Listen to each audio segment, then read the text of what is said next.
Welcome to Moneymaker, the podcast that gives you the tools to enrich your life in every sense of the word. I'm your host, Nely Galan. Let's get started. So Janina Verano, what a pleasure. We have been trying to get together and have this conversation for a couple of years. You had a baby in the middle of it. I had a baby. And we were lucky because we were introduced. I speak a lot about my team, that as an entrepreneur, I've had to build a team of a banker, a lawyer, this and that. And my entertainment lawyer for all these years happens to know you very well and connected us. Yes. Angela Patillo. I'm just so happy to have you here. I think it will be very great for people to know what kind of lawyer you are. I mean, you're like an incredible lawyer in this town doing incredible stuff. How did you get to this place? So I practice family law, complex family law litigation, which people also call it a divorce attorney. And, I never thought I was going to practice family law. I went to law school with the intention of becoming a criminal lawyer. That's what I wanted to do. But I graduated in the middle of the recession and lawyers were being laid off, but divorces were on the rise. So I ended up working actually with Nick Cuneo, who's now my partner. I was his associate for several years. People need to know that in LA, Nick Cuneo is like the OG of divorces. He's done so many celebrity divorces. He has. And I was very fortunate enough that while I was his associate, I was working on these cases. So I was doing a lot of the paperwork, meeting with the clients. And then I ultimately, not right away, but after he gained trust in me and I learned the ropes, I was kind of like his right-hand woman, if you would. So I was able not only to learn that sort of law, but also meet people, and have exposure to these sorts of clients. And if you impress one client, they're going to refer you to another client. And then in 2020, he asked me to become partner. And so now it's Cuneo and Verano. And that's been the case for the past 3 years. And so do you think that's a great way for people coming out of law school or people going into fields where you don't realize that you have this profession, but you really are going to build a business? And how the heck in a saturated city do you build a business? This was a great idea for you. So what's the advantage of doing it this way? The advantage is the learning curve, because even in my practice now, I meet lawyers who maybe they're opposing counsel. They have the same number of years of experience as I do, but they didn't get that mentorship. So they don't have as much experience. I mean, even though the number of years is the same, the quality is not there. I couldn't imagine doing it any other way, frankly. I think it's the best way to do it because, lawyers also age and eventually are going to retire. So they got to teach somebody. And I view that now as almost my responsibility, obligation, ultimately. And it may be soon in my career that I may want to hire an associate to help me out with my cases and pass the torch along because, we'll work together for a certain number of years. And then ultimately, I will also retire. I don't get why so many people decide to do things the hardest possible way. Like start a business from scratch. You went to law school or you went to medical school or you went to dentist school and they didn't teach you how to run a business. And then you start from scratch and it makes you miserable. I have a friend that's a dentist and she just brought in someone who's buying her practice, but over 5 years. And she was going to stay with her for 5 years and teach her. And I thought that was so smart. Or going in any kind of profession. You don't think you're going to be an entrepreneur, but you're going to be an entrepreneur. Absolutely. And why don't you go in with someone else's business or practice and almost buy them out over time or work with them? Because you're right, they're going to want to leave and they're going to want to get something out of it. They have the database of people and of clients. Exactly. Why wouldn't you? So I've loved meeting you because I thought that was so cool and smart. Thanks. So now let's transition. Now that we've talked about the business of law, let's get into what you do and the importance of your work as a divorce and family lawyer. Sure. I personally am so lucky that I've been divorced once when I was very young. And I also had a breakup with somebody I lived with for many years. Now it's been almost 6 years ago. But I'm one of those lucky people that still has a good relationship with my exes. Right. And in the case of my recent ex, we're dear friends. So somehow I've managed to deal with all these issues. I also give kudos to him for helping us maintain a great relationship because I think somebody like, I'm Latina, Janina. I come from a relationship culture where children come first. Right. In my case, my ex raised my son and I love his 3 children. So we had to work really hard on having a civilized and friendly breakup. And what is that Gwyneth Paltrow thing that she coined? A conscious uncoupling. But I know that this isn't always the case.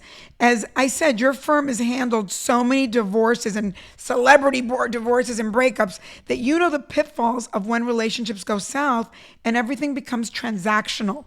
It's important in speaking of financial literacy that we don't sweep these things under the rug and that we understand early on how to think differently about relationships. Right. And then you and I have just had so many conversations about sort of the business of relationships and also what you've learned from dealing with so many successful, famous people when things go wrong, and that the common person like me would not know to even think that way. And I think for me as a Latina, because I was raised that like divorce is bad, or like you would never think to plan ahead for a marriage or a divorce, right? Right. And I think of so many cases now of my girlfriends.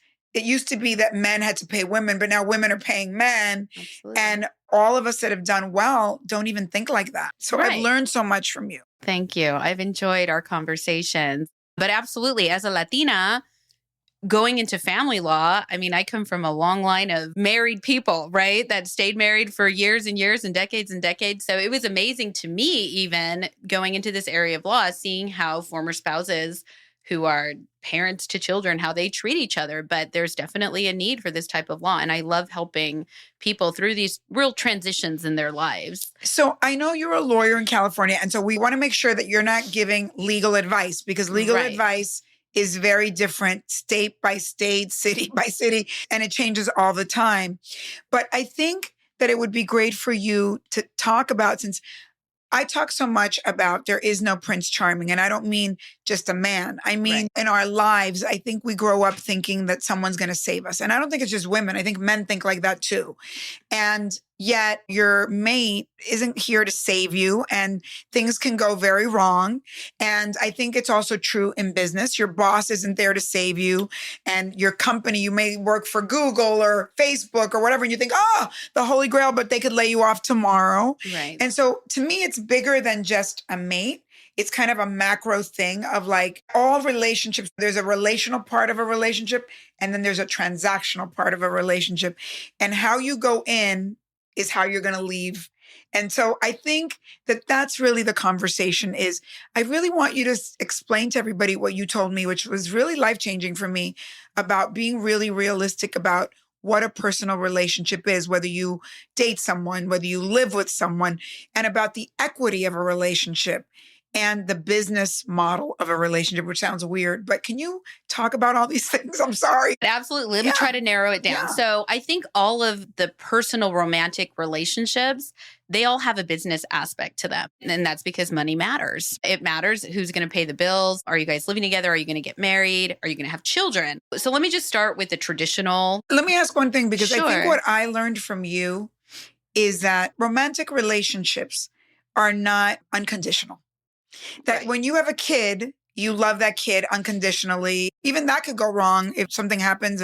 But that your mate is like, even though we may not say it, there are expectations. And you can fall out of love with someone if something goes wrong. Or you can even still love them, but not want to be with them anymore. Right. That happens a lot too. What if somebody becomes a drug addict? What if somebody is addicted to gambling? What if someone breaks your heart because they cheated on you or something? Any of these things could be deal breakers. These things could be the deal breakers. Or, in the really sad cases, what if they have a terrible accident and they're quadriplegic and you're sick of taking care of them? I mean, these are all things that have happened. These are all things that have happened to people. So life is full of surprises. As much as everybody wants to meet their Prince Charming and ride off into the sunset on a white horse, that usually never happens. And marriage is hard work. I know that personally, and I know it from doing what I do for a living. So I don't want to say it's wise to have a contingency plan, because that sounds harsh, but it's wise to have a contingency plan.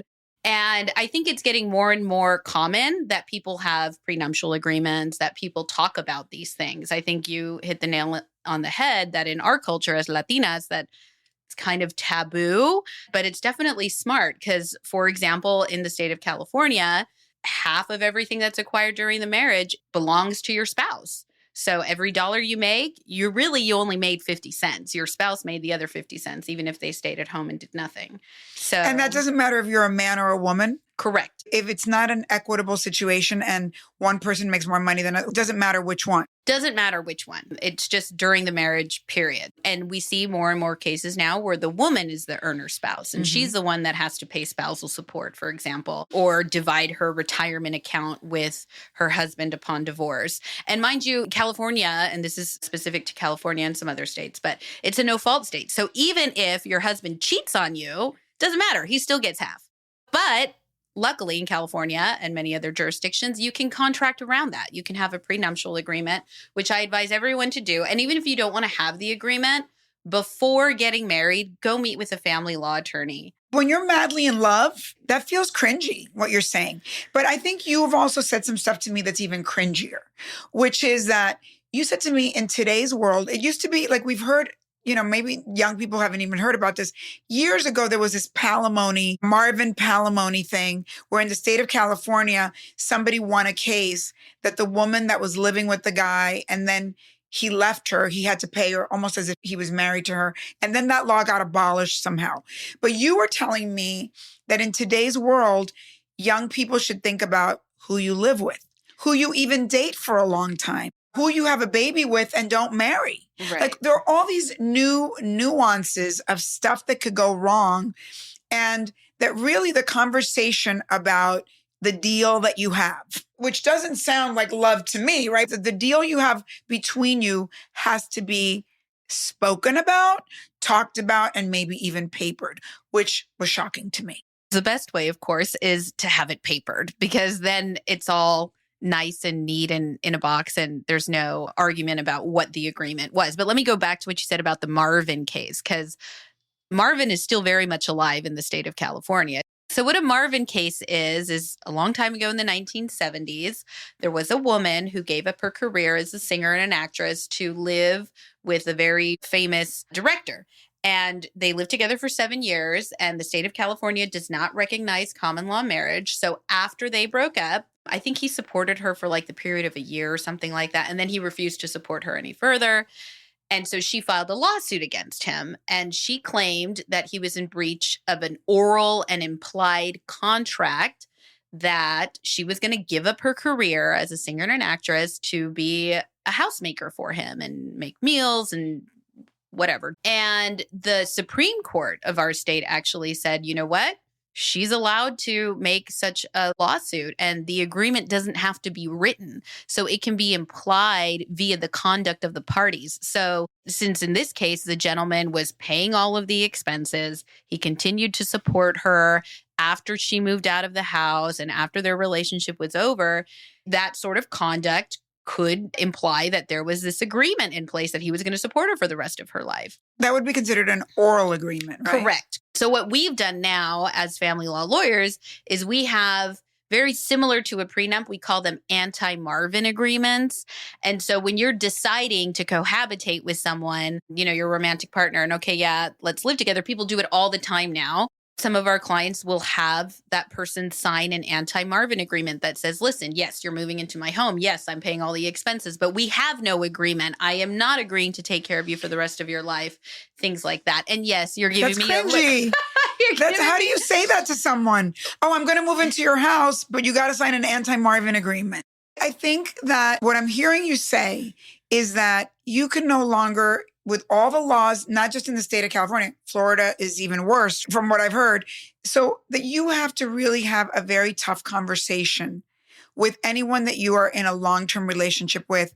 And if you have an oral conversation, then it could be he said, she said, right? Right, exactly. And it oftentimes will be. And here's what I tell people, because it is cringy to talk about it when everything is good and everyone is happy and you're talking about starting a life together, is people are much nicer to each other when they're in love with each other than when they hate each other and they're breaking up. So maybe you say, please sign this anti-Marvin agreement. And they say, well, if I'm going to give up my apartment and not be working anymore, it's really going to be hard for me. Okay, fine. So we'll put in the anti-Marvin agreement that if we break up for whatever reason, I'll pay you X amount of dollars or something. So you're saying it brings up the conversation. It brings up the conversation and there's room to negotiate. It's an agreement. And people, like I said, are more giving when they're in love than when if you sit down with a mate and you say, what do you think about this? Let's talk about if we were to break up, what would happen? Right. and you write it down and you paper it, like you say, okay, you do this and you don't go to a lawyer, does it not work? I mean, that would be good evidence. So there's the two things, right? So a prenuptial agreement, you have to have lawyers. If you're going to get married, if it's a prenup, go to a lawyer. Both of you need lawyers in order for it to be enforceable. An anti-Marvin agreement, I guess, could be without lawyers. Well, and in other states, it may not be an anti-Marvin. It might well, be in other something... states, might be common law marriage. Right. And California doesn't have common. Like I know in Nevada, I think after a certain number of years of living together, they just treat you like you're married. I think people have to really do their homework. Absolutely. Because you don't think it's going to happen, but it could happen. Right. What are some of the things that you've seen that are situations that are cautionary tales?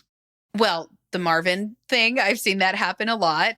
The more wealth that you have, the more of a target you become. So Marvin cases usually involves one quite successful partner, whether it be the woman or the man.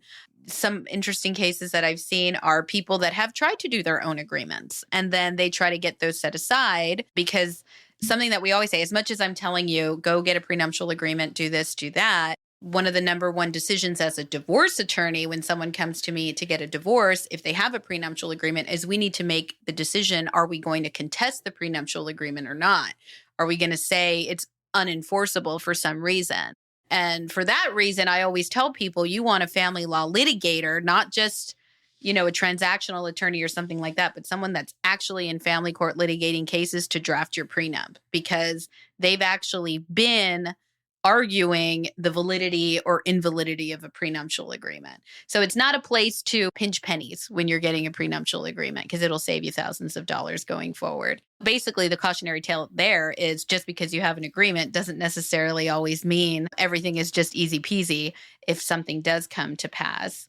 You've told me about stories where somebody, like a young woman, marries an older man and the guy's thinking that he's going to make sure he protects his assets, but the girl ends up making more money than the guy and the guy gets old. That's true. The girl is going to be happy she had the agreement because it saves her. She actually does better in life. And that's why you always have to take these, as a family law lawyer, I always have to take these circumstances that may come to pass. Nobody knows. Nobody can tell the future, but I have to think ahead what could happen here. And that's a common fact pattern because these days we are seeing older men with younger women or even vice versa. And their paths in lives are going to be very different. The most successful spouse on the date of marriage may be very ill or disabled by the time the divorce comes around. I think as you get older, this gets easier because when you have assets and you've gotten divorced earlier or you've lost it, then you can't do anything without doing that. Right. But I think this conversation is true for young people too, especially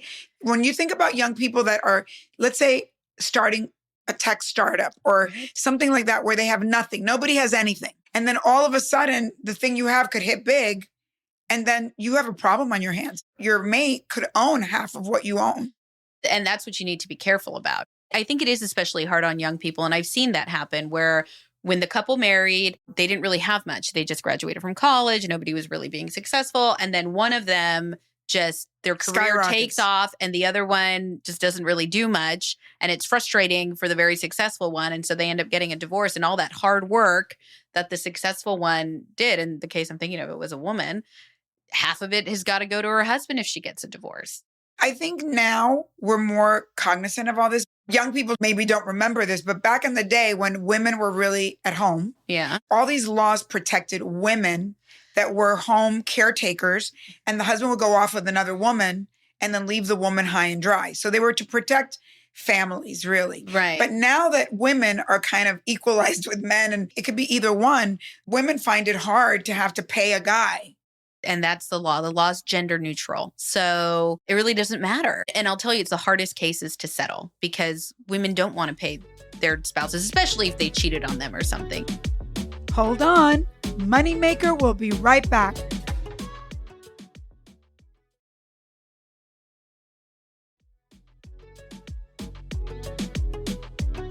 Let's get back to the show. So can I ask you a weird question? Sure. You're married. Does it make you more weary of marriage, or did you have to have these conversations with your husband when you were dating him? Did you live with him? I did live with him. And did you have an agreement? We did not. No, but he's probably scared to death of you. Well, all of his friends are so funny. When we were getting married, his friends were like, do you know what she does for a living? And I'm like, yes, he knows what I do for a living. We're getting married. But he and I had these conversations. You did? Because I do this for a living. So how could we not have these conversations? And I know you and I talked about the fact that almost intentionally, I pick somebody that is of my level. My husband, he works in tech. He does well. We're on kind of equal playing field. Although I don't think we're going to get a divorce. If we were, I don't think either one of us would have to pay the other any spousal support because our incomes are very similar. But you have kids. And we have kids. So, okay. Well, you would split the money. We would probably just split it. Let me ask a tough question because you've seen every case Sure. in the book. What are the biggest red flags for you that people should be wary of in mating in maybe an unequal economic situation? What are some red flags that you should look at and decide, I better not be in like la la land of lovey-dovey and understand the business repercussions of thinking 10 years ahead? You have to know how much somebody makes. Please don't move in with someone without knowing how much their income is, right? And if their income is substantially lower than yours, that's a red flag. Now, if their income is substantially higher than yours, maybe you don't want to say anything because it would benefit you. Well, but that could change. That could change. I would also view their career trajectory. You know, are they on their way up? Are they on their way down? Have they already seen their peak? Do they have assets, income generating assets that maybe if they lose their job, it's not going to be such a big deal because they got the stock portfolio with money in it that's generating income. And then, of course, you always want to be on the lookout for whatever your deal breaker is. And that's a personal thing, right? Like, is this guy, does he have a history of being a womanizer, and is cheating totally going to be a no-go in your book? Because if so, what are you doing? Or are you dating somebody really old and now they're going to be a senior citizen and you're going to have to support them till they die? But unless they have a lot of money to support themselves, but do you want to be a nurse for 10 or 15 years? That's another thing you have to think about. When you see people that are celebrities or wealthy or whatever, and they have to marry somebody in an unequal playing field because they just make so much money, do they plan for this by saying, if I divorce you or if I break up with you or if I stop living with you, you're going to get the settlement? Yeah, usually that's what it is. If there's a large disparity, then yeah, because if there is someone that doesn't have a lot of income, doesn't have a lot of money, and they're going to marry a very, very wealthy person or live with them or whatever, there's going to be some sort of a payout. It'll be less than what they're going to get without the agreement, but you got to give them some consideration for signing the agreement, right? You can't just say you get zero. I mean, that's pretty harsh.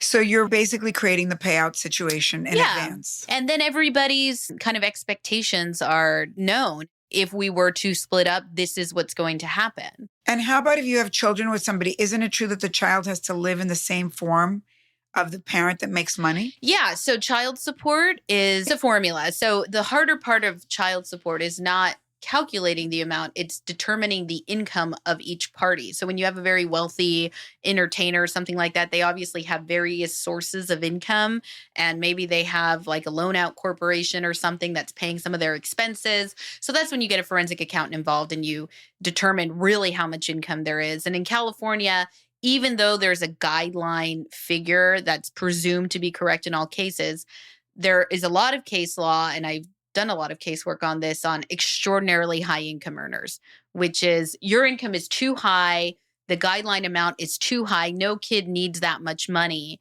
for their support. So then in those cases, if you show that the guideline amount is too high, the judge can say, you know what, I'm going to give this parent less money because the guideline number is too high, 50,000. These are numbers that I've seen in the DISO master. And what kid needs 50,000 a month to live on? That's just the number that they get for living. Then they also have to pay the private school, the extracurricular activities, and all these other things. So it becomes very ugly. I mean, these are famous cases, not that they're your cases, but just in general, like a Jeff Bezos or somebody like that.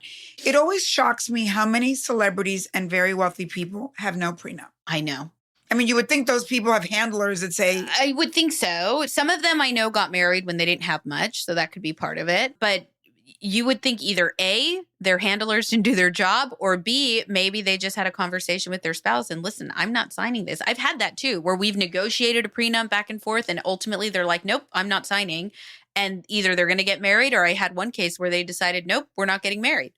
and they just didn't get married because she wouldn't sign the prenup. So it's shocking. It can be. It can be. So I go back to your 3 takeaways, knowing everything you know is, and even young people that are young and living together, what would you recommend? Even though you didn't do it yourself. Even though I didn't do it. But what do you recommend?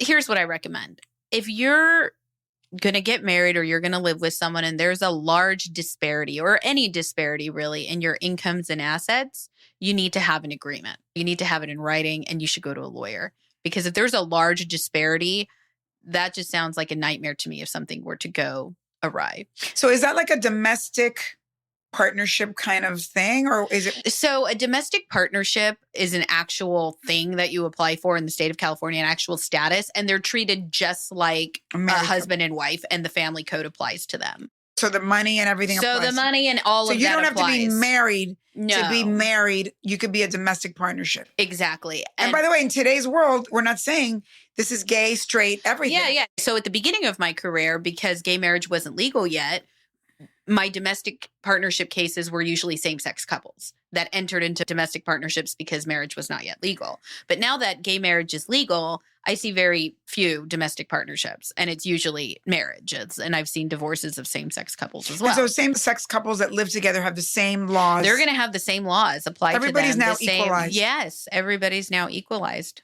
Absolutely. And so what are your 3 takeaways? So anybody should try to do some kind of papering. If there's a large disparity, I think anybody who's going to get married should meet with a family law attorney, as cringy as that is, just to know what you're signing up for. Because so many of my clients come to me when it's time to get a divorce and they have no idea. They have no idea that their spouse gets half of their retirement. They have Really? Yes, they have no idea. They're just like, really? What? They have no idea about spousal support, and that if you're married for longer than 10 years, spousal support could last for life. Does it really just mess them up terribly? Well, they get angry about it. So it becomes a big issue. Yeah, they get angry about it, but it's not fair. I hear that all the time, but that's not fair. I did this, I did. The law is the law, So that's absolutely what I would do. And third is to have a conversation with your partner. Talk about these things. These are things that should be discussed. I mean, even if you're just moving in with someone, aren't you going to have the conversation of, okay, well, who's going to pay the rent and who's going to pay the electricity? Or is it all just understood? Let's talk about that. Are oral agreements really real? Can somebody say, you told me this? Well, the Supreme Court of California said they're real, but it's not just enough to say you said X, Y, and Z. Their conduct has to be in conformity with that sort of an agreement, right? So you can't just say one time, in 1999, you said you were going to take care of me for the rest of my life. You have also said to me that we can't forget there is a statute of limitations on an oral agreement, a written agreement, all that. Like people can't just arbitrarily come back years later and say, you owe me this money because I'm broke. Janina, thank you so much. I mean, it is very hard to hear all this, right? Because we want to, especially me as a Latina, I want to be relational, not transactional. But I realize we're living in difficult times in America where things have to be papered and people sue you for whatever, and you have to be prepared. I tell my son too, kids that inherit some money, even though I know inherited money is not, somebody can't take that money from you. But when they commingle it in the family, then it's not only when they commingle it in the family. If you've inherited millions of dollars and then you have a spouse that's living high on the hog because you have millions of dollars, well, while they can't take the inherited money from you as a property interest, the income generated by that money is going to be considered for payment of spousal support. Wow. Yeah. So yes, they're protected in a sense, but there's still some exposure there. I'm just glad we're having this conversation because I think I haven't heard a lot of people talk about it in so long. Right. And yet I see it in my girlfriends who have made a lot of money and they're really suffering the consequences because you never thought, like when the world changed and women started making money, they didn't start thinking like men and getting prenups. I know. Right? Men will run out and get a prenup, and I think women should too, as hard as that conversation may be to have. Thank you so much. Thank you, Nely. Moneymaker is a production of Money News Network. Moneymaker is written and hosted by me, Nely Galan.